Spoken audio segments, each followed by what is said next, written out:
Veneto ha bisogno di cambiamento. Io credo che abbiamo dimostrato questa sera, e lo potremo dimostrare anche nel corso del resto della campagna elettorale, che esiste un progetto di un'altra Bassa Padovana.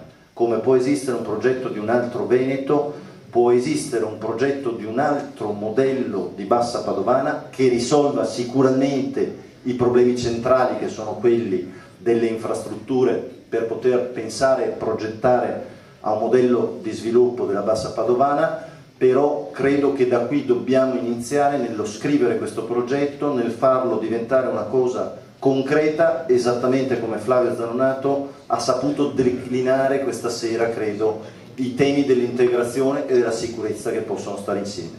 È una sfida alta, sono sicuro che la sapremo vincere. Grazie. Noi non siamo dementi, votiamo Piero Urzante. Che è la frase che mi ha sempre accompagnato e continua ad accompagnarmi nella mia vita. È una frase semplicissima, che però si può adattare al tempo di allora esattamente come oggi. È una frase che più o meno dice così, non me la ricordo, ce l'ho stampata nella mente e nel cuore. Dice: anche questo intricato mondo moderno di oggi può essere cambiato, trasformato e messo al servizio di uomini e donne. Il raggiungimento di questo obiettivo può riempire degnamente una vita. Allora, tante volte ci interroghiamo. Che al gioco c'è il rifiuto di volare da Q.